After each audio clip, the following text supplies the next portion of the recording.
a bright pulse on a radar screen, and then total silence. A modern air defense system tracking an incoming target, right up until the aircraft absorbs the radio waves and vanishes. This is the KAAN, Turkey's fifth-generation stealth fighter. It is currently running through its final taxiway tests, radar cross-section reductions, and stealth coding evaluations. Out of every ground and flight trial conducted so far, the KAAN has not recorded a single failure. The engineering holds up to supersonic speeds and high G maneuvers perfectly. While Ankara designed the KAAN for its own fleet, bilateral agreements suggest these stealth fighters will roll out of Turkish hangars and deploy directly to the Pakistani Air Force.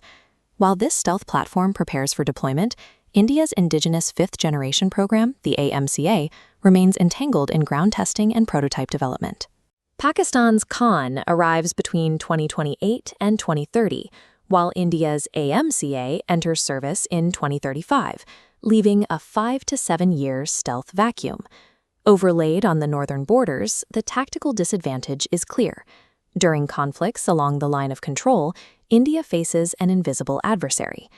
To counter a stealth threat during this period, the Indian Air Force will have to deploy older 4.5 generation platforms. Relying on existing workhorses like the Sukhoi Su-30 MKI will leave Indian squadrons outmatched in radar evasion and long-range engagement over the next decade. Building a stealth aircraft requires immense capital, yet Turkey operates with a devastated economy, soaring inflation, and a lira trading at record lows against the dollar. The solution to this paradox dates back to 2018, when Turkey was an official manufacturing partner for the American F-35 program. Turkish companies manufactured over 900 parts, including the outer body shell, cockpit displays, and highly classified radar-absorbing materials. Washington eventually expelled Turkey from the consortium after Ankara purchased Russian S-400 anti-aircraft missile systems. Despite the expulsion, the manufacturing expertise and technical data remained in Turkish hands. Engineers used the specialized knowledge gained from the F-35 program as the technical foundation for the KAAN. The technical challenge lies at the very center of the aircraft. Turkey currently lacks the ability to manufacture a fifth-generation engine capable of maintaining supersonic speeds without an afterburner, a technology they don't expect to master until 2032. To get the prototypes off the ground, they are using American-made General Electric F-110 engines. However, U.S. sanctions threaten to cut off that supply line entirely. To secure the engines and bridge the 8-year gap in manufacturing, President Erdogan initiated a complex diplomatic trade.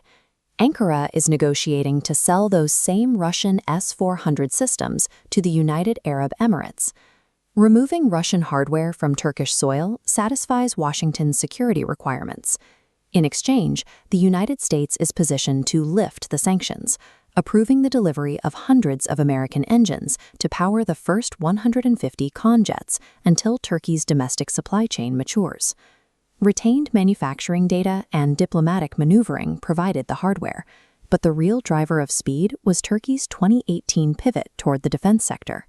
By moving production out of state hands, empty facilities were filled with robotic assembly lines and active manufacturing floors in hours. The government fired underperforming bureaucrats without hesitation. They then targeted young Turkish scientists and engineers working in Western universities, offering high salaries and total operational freedom to return home. This diagram illustrates their corporate structure. To protect national security, the government retained a 25% golden share with veto power, while giving private executives 75% control over daily operations. This agile corporate system contrasts sharply with India's public sector units. Inside HAL and DRDO, sluggish approval processes and guaranteed employment severely restrict development pace. India possesses institutions like ISRO and some of the finest engineering minds in the world. The barrier is a state-run monopoly that slows progress. To accelerate the AMCA and TEDBF fighter programs, the Ministry of Defense must break this monopoly and transfer leadership directly to the private sector. Indian corporate giants like Tata, L&T, Bharat Forge, and Adani Defense have the capital and organizational structure to execute these projects on a war footing. A self-reliant defense sector acts as a technological engine, ensuring that advanced manufacturing and high-value intellectual property remain within national borders. The timeline is shrinking. India must decide whether to privatize the AMCA project now or be forced to buy the F-35 from America to survive the next decade.